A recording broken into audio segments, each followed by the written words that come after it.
बाजार में एंट्री का एक मतलब नहीं होता, बाजार में एंट्री के कई मतलब होते हैं, उसमें फिर लॉन्ग टर्म ट्रेडिंग, ये वो कई तरह के एस्पेक्ट्स आते हैं। अब एंट्री ले भी ली, लॉन्ग टर्म के लिए भी ले रहे हैं, तो क्या इतना बड़ा बाजार है, इतनी सारी चीजें हैं, तो कुछ तो आपको उसके लिए गणित लगाना पड़ेगा। उस गणित को अब देखते हैं। अनुराग सर, तो आपने शुरू में ऑप्टिमिस्टिक होकर कहा कि दिस इज द टाइम, ठीक है, गॉट इट, लेकिन कैसे और कहां और क्या लेना है? विपिन, मैंने ये भी सुना सम ऑफ दी गेस्ट से कि आपको स्ट्रैटेजी अब चेंज करनी है, क्या रीएलोकेट करना है। मैं देखिए इस स्ट्रैटेजी के एकदम अगेंस्ट हूं। आपने जो पोर्टफोलियो प्लानिंग पहले की थी, इस समय तो आपको उसको बिल्कुल चेंज नहीं करना है, क्योंकि फिर आप दोनों जगह नुकसान खा लेंगे। जो आपने आपका गिर गया है वो आप बेच के वहां पे नुकसान खाएंगे, और फिर ये सिचुएशन कब पलटेगी nobody knows, right? At least and this is very controlled by decisions of some people, right? एक दो लोग डिसाइड कर ले, चार पांच लोग मीटिंग करके, and then this gets over, right? एक एक इन्वेस्टर्स इंडियन मार्केट में एक मिस्टेक परसिस्टेंटली कर रहे हैं विपिन, जो कि बहुत कम लोग आवाज उठाते हैं, लेकिन आई आई रिपीटेडली, यार आप लोग हमेशा मुझे मौका देते हैं, मैं हमेशा कहता हूं, हम लोग मिड और स्मॉल कैप्स को 25-30 पीस और 40-50 के पी देके ऊपर चढ़ा देते हैं कि देखिए इनकी ग्रोथ ज्यादा है।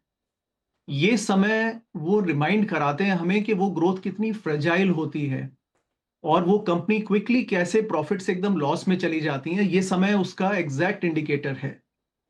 These company should be a much lower multiple. अगर आप देखें तो निफ्टी अपने लॉन्ग टर्म एवरेज पर आ चुका है, और निफ्टी सेफ है। लेकिन निफ्टी 500 देखें तो मिड एंड स्मॉल कैप की वजह से वो लॉन्ग टर्म एवरेज पे नहीं है, and then people keep selling this idea कि देखिए ये तो 20% से ग्रो कर रही है कंपनीज। ये कभी भी हिस्ट्री नहीं रही है 2020 से पहले।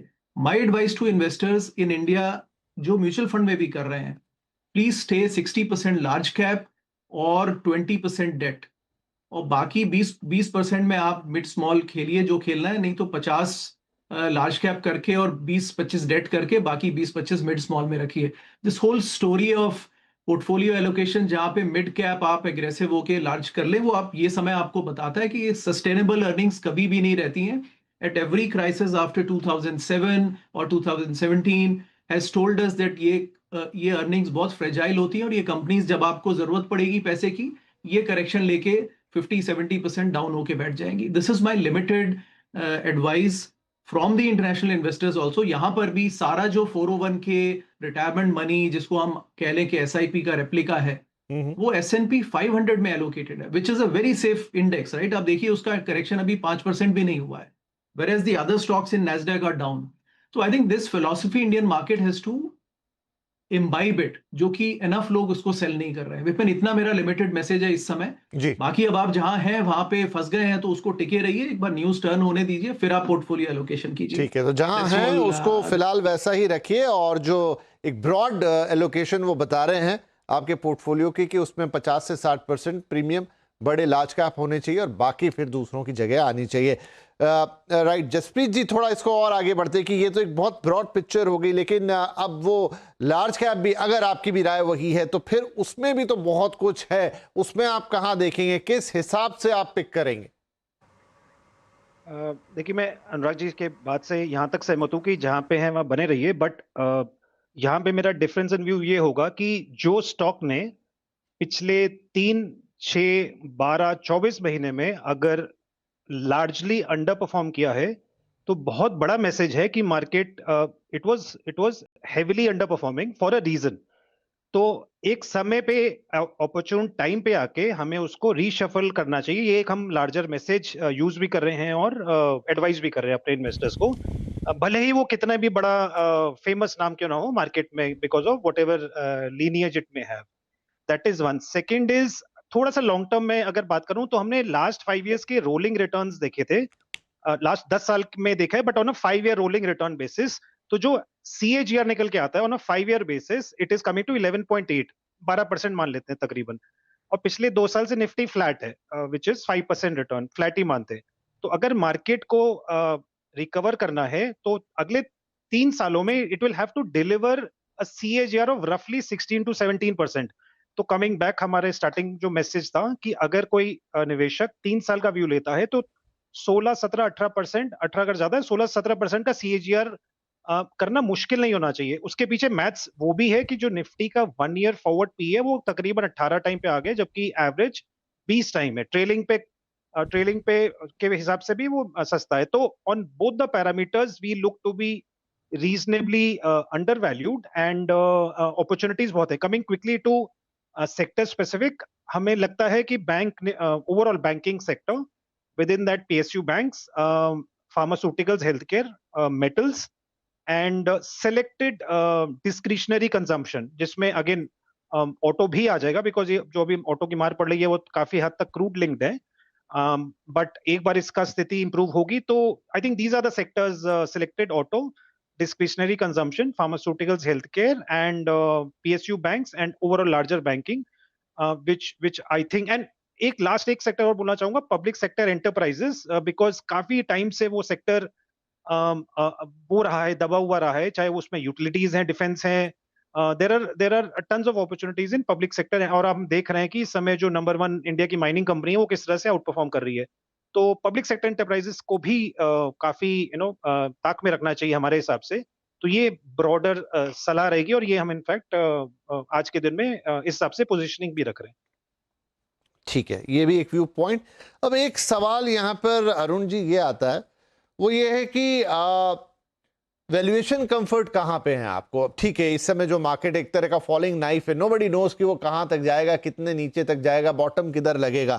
तो रोज तो गिर रहा है, तो जब डेली गिर रहा है तो मैं उसको कहाँ जाके पकड़ूं? किस जगह ये चीज पकड़ी जा सकती है कि यहां पर अब इसके नीचे भी गिर गया तो चलेगा, लेकिन ये वैल्यूएशन कंफर्ट जोन है और यहां पे आप पैसा लगा सकते हो? कोई आइडिया, उसका कोई तरीका?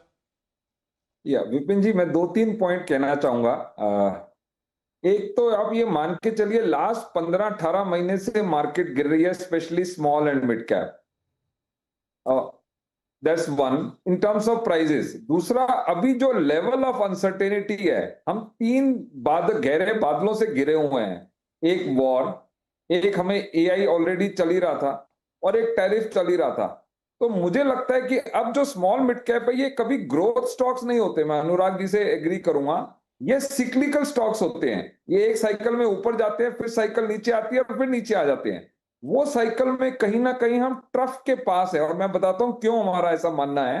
अगर आप एक लेंस लेंगे और मे बी 50-100 कंपनियां देखेंगे मिड कैप स्पेस में, कहीं ना कहीं आपको वैल्यू इमर्ज होनी शुरू हो गई है। वो अच्छे बिजनेसेस हैं। कहीं कहीं जगह पे cash as a percentage of market cap 20%, 25%, 30% आ गया, और डेट बिल्कुल नहीं है।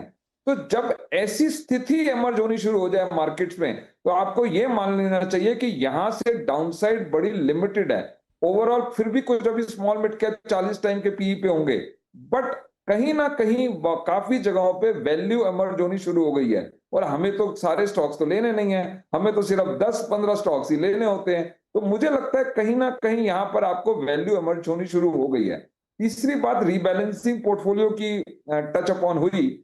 हम कैसे सोचते हैं, मैं आपको बताता हूं कि रीबैलेंसिंग मतलब रोज हम, क्योंकि हम एक्टिव मैनेजमेंट में हैं, तो हम ये सोचते रहते हैं कि अब इस सेक्टर को, इस स्टॉक को कैसे इंपैक्ट होगा। ये जो करंट सिनेरियो चेंज हो गया है, क्या अगर 2-3-4 क्वार्टर कहीं अगर झटका लगेगा, तो बेटर है कुछ बेच के, जिनको कम झटका या जहां पर वैल्यू इमर्ज हो गई है उसको ले लो। अगर सिर्फ एक क्वार्टर का टेम्परेरी अगर कुछ सेटबैक है, वहां पर बेचना नहीं चाहिए, वहां पर आपको डटे रहना चाहिए। और मेरा ये एक और मानना है कि कहीं ना कहीं जैसे ही कहीं हमारा एग्रीमेंट होगा वॉर में, कहीं आपको दिखेगा ऑयल प्राइसेस नीचे आएंगे, एक दिन शार्प रिएक्शन डाउनवर्ड आएगा, उस दिन वहां से आपकी मार्केट्स काफी रैली करेंगी।